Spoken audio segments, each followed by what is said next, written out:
first term because I thought that was the right approach.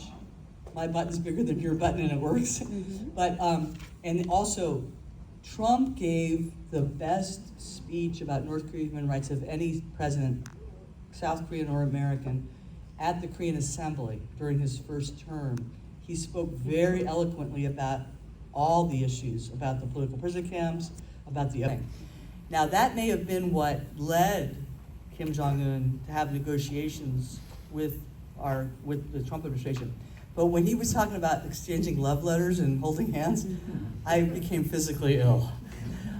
So I don't know what's gonna happen, but I think that he thinks like a businessman, and we have to remember the video he showed him in Singapore. And I don't know if you've seen it, but the video in Singapore they showed Kim Jong-un was, you can have this, Singapore prosperity, or you can have this, and it was a mushroom cloud.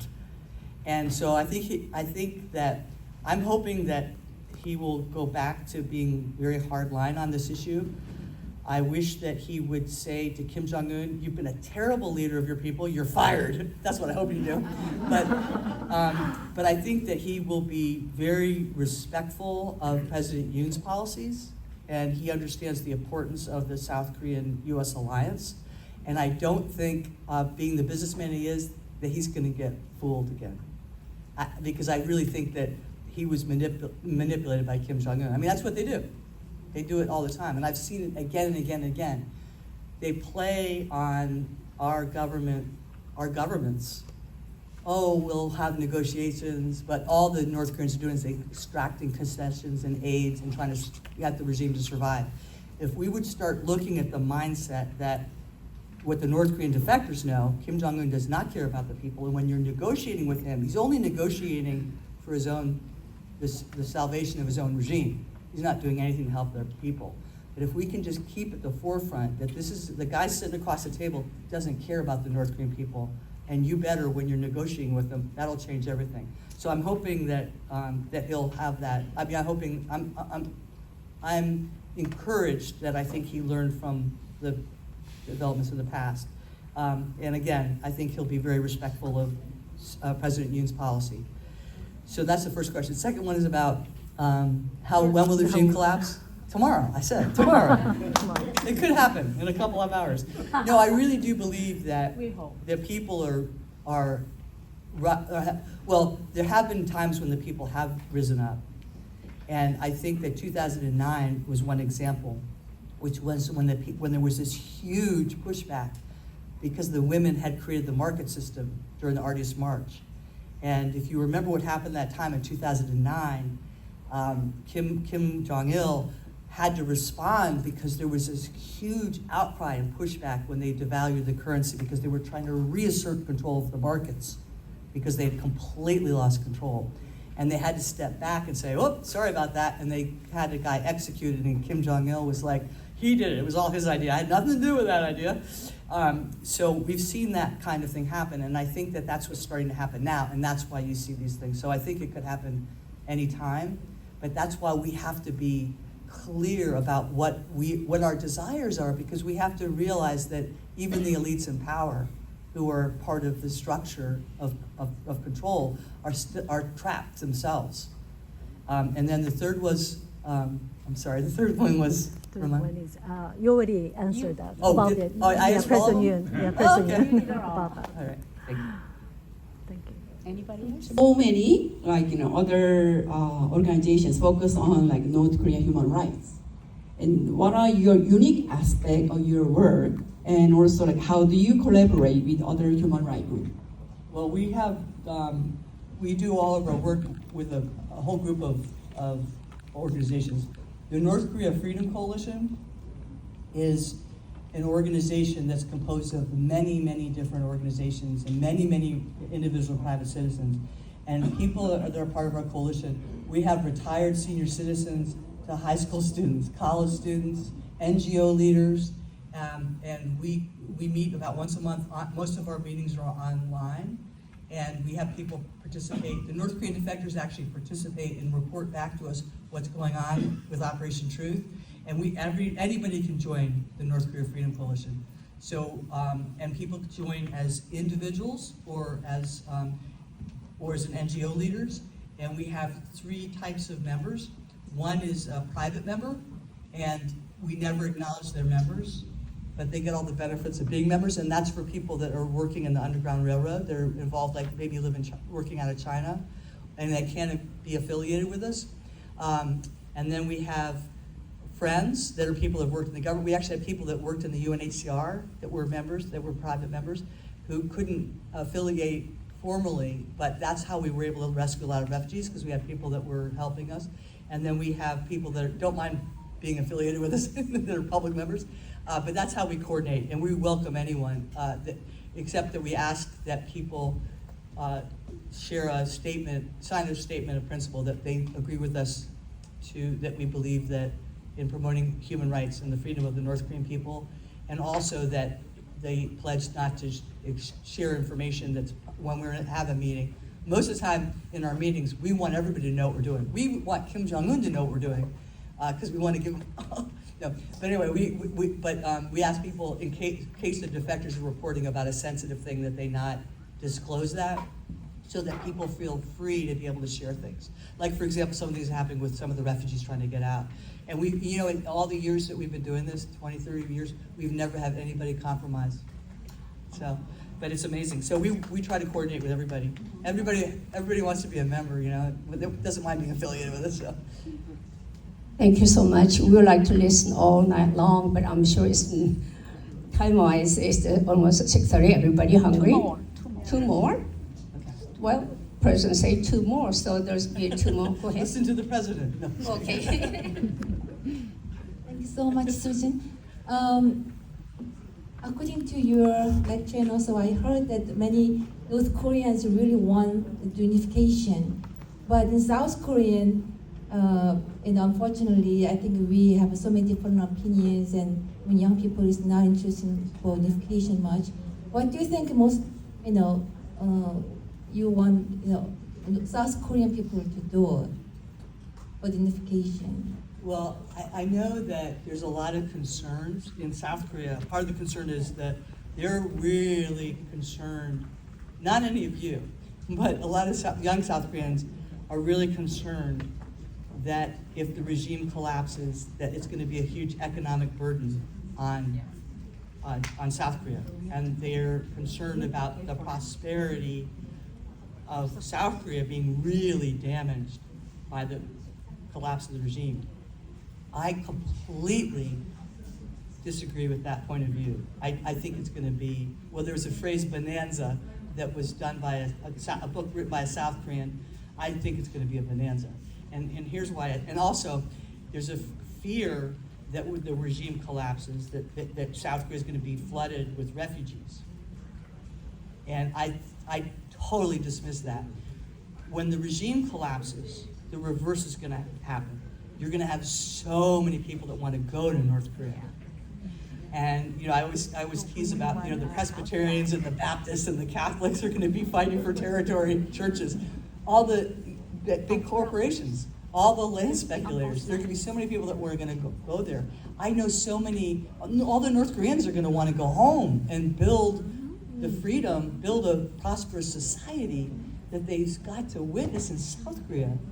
And then so you have to be sure to control the flow of people going in. Oh, that was the other thing. There's so many Korean Americans I know. Most of the Korean Americans have traced their family history back to North Korea.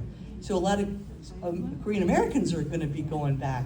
I can't tell you how many people have invited me to go to their home when North Korea opens up. Let me show you where I used to live. But I think that's one of the concerns, and we need to address that spot on and talk about the incredible opportunities that are going to come. And also, you cannot believe we did a program last year with, actually it was in March. It was in March. We did a program at the UN Commission on the Status of Women, UN Commission on the Status of Women, which is held in March every year. We always bring North Korean women over to testify. This year's theme was about economic prosperity and lifting women out of poverty. So we had 3 women that were entrepreneurs talk about how they prospered and how they made money. They were capitalists, and they loved it. They talked about I love being able to make money and be able to feed my family, and they loved it. And the reason why, and in fact, Kim Ji-young was running restaurants in Pyongyang when they were, during the famine period, they allowed some of the market activity to happen. She was actually running noodle restaurants in Pyongyang. She was paying off all the bribes to all the Korean Worker Party members, whatever, to be able to run these noodle restaurants. But she said, Suzanne, my employees love me more than Kim Jong-il, which was but they did. But she loved it. I paid them well, and I loved it. I paid them well. They loved working for me. I loved what I was doing. They got that bug of capitalism. So you have to look at the fact that you have a workforce there. You mean we get paid? And it's going to be incredible for what's going to happen to the Korea when Korea is unified. This is wrong. This is wrong, this division. So that's what we have to communicate to the people of South Korea. But I also think we need to do more to educate people. I think we need to do more to educate Americans about communism, American students. And I think South Korea needs to educate their students more about communism, because our educational system's changed so much. And I'm going to give you one example, because this is the same thing that's happened in South Korea. When my oldest two sons were in high school, their government teacher used to invite me in, and to bring into their government class, they would invite me in with a North Korean defector to talk to the students, to tell them what it was like to live under communism, so they could hear firsthand knowledge of what it's like to live under a totalitarian system. My youngest son, who was 10 years and 11 years younger than 10 and 13 years younger than my oldest sons, he came home from high school. Okay, this is only like 10, 11 years later. And he said, Mom, my government teacher told the students today that communism was not bad, it just hadn't been perfected. And that, if you look at the surveys, people have a really high regard for socialism and communism now, because they're not being taught same thing. In South Korea, so you have people there that are like, well, why can't we just coexist? They have their form of government, we have our form of government. Let's not worry about it. So we have to overcome that with knowledge and truth. We have to tell the truth to our own students. So I think it's a combination of two things. Number one, making people realize, no, this is going to be a great thing for Korea. And then number two, that young people need to realize we have a moral obligation as citizens that live in free societies, whether we're Americans, whether we're Europeans, whether we're Australians, whether we're Koreans. We have a moral obligation as free people to stand up for the rights of those that are living in slavery and living under these systems of government. So I think those are the kinds of things we need to be communicating. But that's an excellent question, because I do run into that a lot, and it really troubles me. But when South Koreans hear from North Koreans, oh my gosh, that changes everything. When they learn, unless like those government students. In fact, I got to tell you, you'll appreciate this. But one of the first things that the North Korean defector asked, this is my oldest son's government classes, he would say, when was whoever the president was at the time, when was President Biden born? When was President Bush born? This is probably when Bush was president. When was President Bush born? When was President Clinton born? And of course, all the high school students are like, I don't know when he was born. Okay, where do you live? Because you're getting ready to get hauled off to a political prison camp within your entire family, 3 generations, you're all going to, and they're like, what? And they go, that's what would happen. That is exactly what would happen to you if you lived in North Korea. You don't know when the dear leader's birthday is? And the students are like, oh my goodness, that's communism? So anyway, but it's just opening up their minds to the reality of these things. Tell us from your point of view, why is the unification not happening soon enough? If you could list 5 main reasons why it's not happening, and if you could emphasize things we can do at our level. What can we do to help besides ordering the item from your Uber style form? Well, I'm going to tell you what I told the First Lady of South Korea. because I thought it was very interesting that she asked this question. And she met with, very interesting, she met with Kim Ji-young, Ji Hana, and Kim Yo-hyuk, the boat captain. She requested to meet with them and myself during North Korea Freedom Week in July, which was the same week as the NATO summit. And we were trying to have a meeting with President Yoon, but I mean, it's the NATO summit. I mean, how can he spend time doing anything with North Korea Freedom Week when it's the NATO summit? So I was making an appeal saying, why do you want to be with some stuffy Europeans when you can be with Koreans? But we didn't get to meet with President Yoon, but the First Lady asked to meet with us. And she asked that question about when did the North Korean defectors think that the regime would collapse? And nobody would answer the question. Of course, I raised my hand. I said, tomorrow. The reason why it hasn't collapsed, and I said this, is because South Korean administrations have continuously bailed out the regimes that have been in power. And I give you an example. 1997, Hwang Jong-yap defected. Hwang Jong-yap was the highest ranking North Korean defector. In 1997, he defected, knowing what it would mean for his family. And let me tell you, I got to know him really well, and he really carried the burden that thousands of his friends, including his wife and children, were executed and killed. But he carried this burden that all of these friends of his, all of his colleagues, were carried off to political prison camps and executed. He carried this heavy burden, but he felt that that regime was going to collapse.